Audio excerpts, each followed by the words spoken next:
Well, we are going to go ahead and start the stream. We're going to jump into it. No intro music this morning or anything like that. It is July 3rd, 2022. I want to wish you all a happy Sunday. I know this is not our normal day. And let me know over in the comments whether you can hear me or not. Give the video a thumbs up. And if you need IT consulting, you want to reach out, just bounce some ideas off of us, williehowe.com, and all of our affiliate links are below. So what we're going to talk about here in a minute is immutable backups and what immutable means and why you're going to see a lot more of this immutable backups. It's been around for a couple years, but now you're seeing vendors like trying to push like immutable, devices and things like that. So we're going to talk about that a little bit. Looks like there's about 14 of you there, loud and clear. Good morning, Jason. Good morning, Simon. Hope everybody's doing well today. I was going to stream last night, but it ended up getting a little late. And then this morning, I think I had a little touch of food poisoning or something. So feeling much better now. Good morning, Blaine. So how's everybody doing? What kind of projects does everybody have? Hey, Joe. Joe, I'm glad you're here. Absolutely. Doing good, Joe. But before we get to like the immutable backups, we'll talk about some of the Grandstream stuff. I know everybody likes that. Good morning, Gibby. Let's hop over here. I'm super excited about this. I don't have one of these. As soon as the resellers have them, I'm going to grab one. But this is Grandstreams ruggedized portable Wi-Fi phone. So it's the WP825. It's ruggedized, right? So it's meant for warehouses, medical. You can see it's got a different texture, a different color than the other phones. It's got an 8-hour talk time. So I want to see. You know why I want to see this? I want to see if I can run it over with my car, if it'll still work. I'm not really going to run it over with my car, but it says it's waterproof, dustproof, and drop safe from 2.5 meters, which is like, 10 feet? Maybe, something like that. No, my math is way off. 8 feet. So we can take a look at the product sheet. See if it gives us any bit more of an idea about what the actual IP rating is. Let's see. Protocols, blah, blah, blah. Oh, it's got an accelerometer, by the way. That's kind of neat. Navigation keys.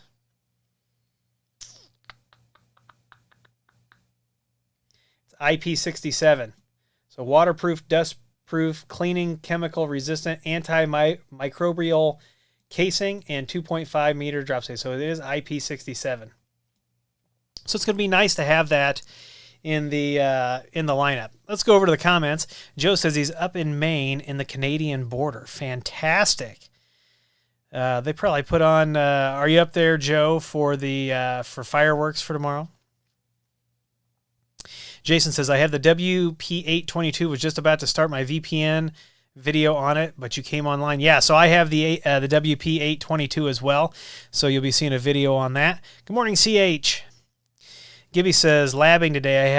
I've set up a trunk VLAN between a Unify 48 and a Cisco SD300, all in CLI. Now working on spanning tree. That is a wonderful exercise. Wonderful exercise. All right. So yeah, so I'm super duper excited about this WP825. Cannot wait to get my hands on that. And then they also released, if we take a look at the products and we go to networking solutions and Wi-Fi access points, they actually released the GWN7664LR, which is it's a Wi-Fi 6. It's a 4x4 Wi-Fi 6 AP, so you can see it's got the external antennas on it, and we would use this for outdoor. And the really nice thing is, well, You're not going to see it here yet. Oh, here they do talk about detachable antennas. I'm suspecting at Wispapalooza, which, by the way, if you're not going to be at Wispapalooza, you should definitely check it out.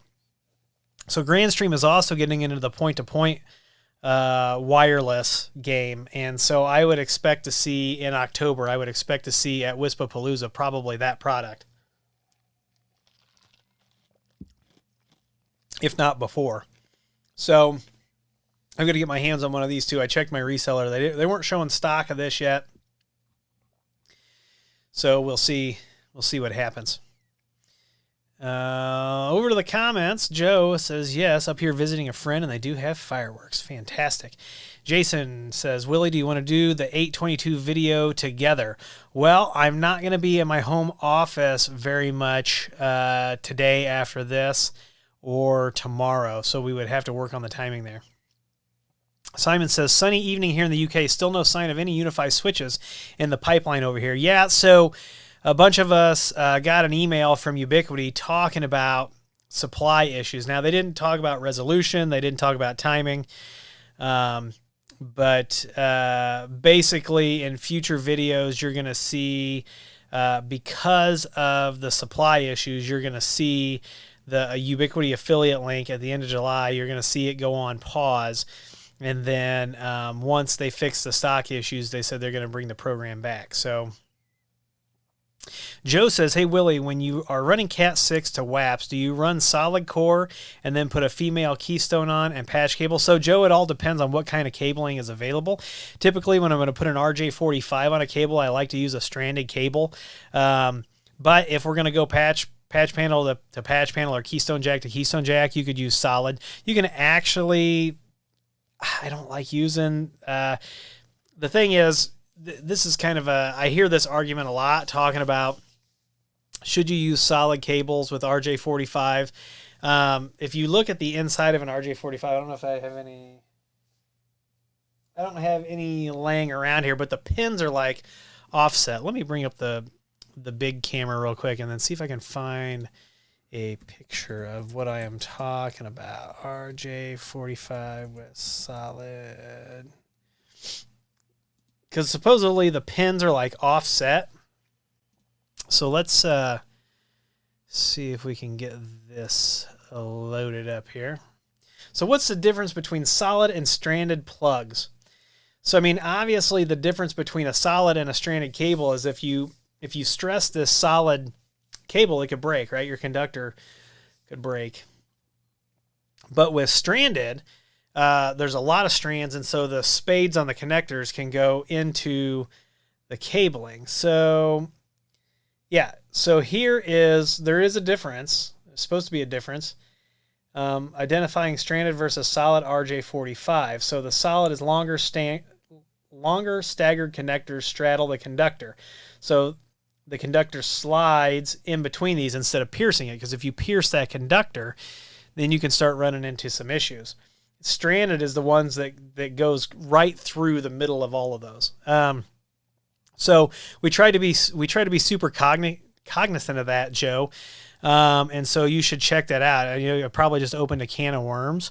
But there's a book that I have. See if I can find it. Let me bring up the old Amazon machine. Cabling certification.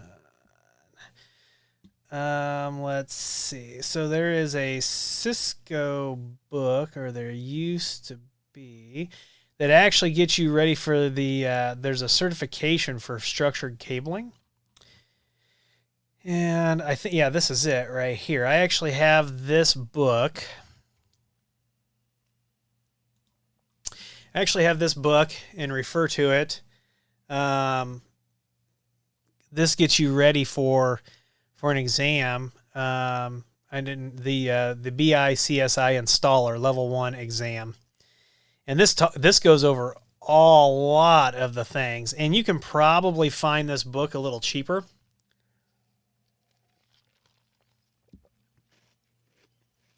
I didn't pay this much for it.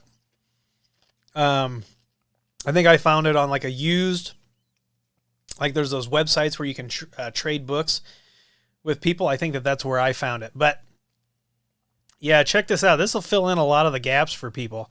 There's a lot of people that run cabling that are supposed to be experts, and we all have knowledge gaps we can fill in, right? That's that's where I'll leave that one. All right. QCN LLC support. Thank you for all the great videos. Thank you for being here. Without everybody out there, this doesn't exist, right? Good morning, Alonzo. Jason says that 7664LR has a 2.5 gig port. So does the 7664, the standard, the non-LR. It also has a 2.5 gig port. Good morning, Harry. Brendan says we have almost no unified products in South Africa going over Grandstream. Yeah, availability for all kinds of things is a problem at the moment.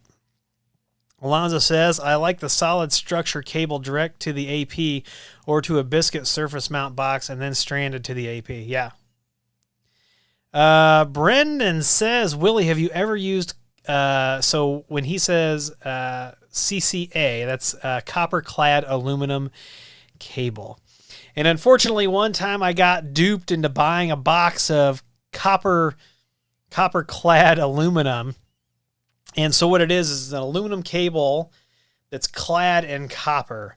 And so it is not copper through and through. And boy, do we see hella PoE problems with that cable.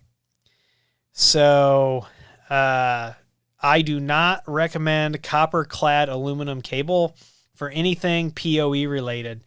You definitely want to look. You'll see that it's very inexpensive compared to solid copper cable, and there's a reason for that. So because it's made out of cheaper components. And anytime I see people trying to do PoE, there's usually issues. So, morning, Michael. Hey, Jeremy. Glad you could join in too. Joe says, thanks for the answer. There's quite the debate on when you're running a solid core and putting an end on it versus a biscuit or keystone jack with a patch cable. Yeah, there's a whole, there's a whole, you're right, there's a whole argument. But that's also then why they have solid cable RJ45s versus stranded cable, right? Make sure you're using the right components so that you're not weakening the infrastructure. All right, so the other thing that we were going to talk about is immutable backups. And boy, you want to talk about getting in, opening a can of worms like with the structured cabling is, I think, so I keep getting these emails where they're saying there's a Veeam immutable backup appliance, blah, blah, blah. Well, if you have root credentials to a device or credentials that can change the backup, it's not immutable. So let me ask you this, in everybody's opinion that's dealing with this, are backups that are done over the network immutable? Or do you have to put it on a medium such as tape or DVD or some sort of medium that is like read only? I'm thinking that this service, which is rsync.net, may be the closest to immutable backups over the network that you can get. And they have FreeNAS and Synology instructions on how to do this. So I'm thinking about trying this out. It's rsync.net. I haven't reached out to them because I want to try it out because I'm thinking this is about as close to immutable as we can get. What do you think? Somebody let me know in the comments what you think about this as far as immutable backups. So immutable backups, by the way, are backups that can't be altered. And so when we talk about total DR and business continuity, protection from ransomware and things like that, sometimes people want to go down the immutable path. So I've been kind of looking at these and thinking about this. Simon says there's a European standard for cabling called CCA, unrelated to CCA, copper-clad. Oh, so I don't know if that's what Brendan was talking about, Simon. Maybe he was talking about the standard. Maybe he was talking about copper-clad aluminum. He got my opinion about copper-clad aluminum, though. So, all right, ask any more of your questions over in the comments. So I don't see Unky Joe around. Not sure what he's up to. I don't see Tony around. Tony's probably working. He's the busiest retired guy that I know.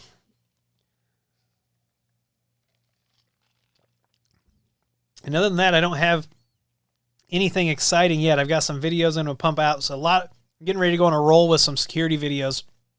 They're going to be short and sweet and succinct. Good Lord. Depending on whether I can talk or not. But I wanted to squeeze the live stream in. Didn't get to do it yesterday. So if there are no questions, I think we're going to start wrapping up. So I hope you all have a great Sunday. If you are in the States and you are if you are celebrating the 4th of July, happy 4th of July, Independence Day here in America. And make sure you keep all of your fingers and toes. These things are very important, especially if you're in the field that we're in. So I want to thank you all for being here. I hope you all have a fantastic Sunday. If you need me, reach out. Otherwise, we'll see you in the next video.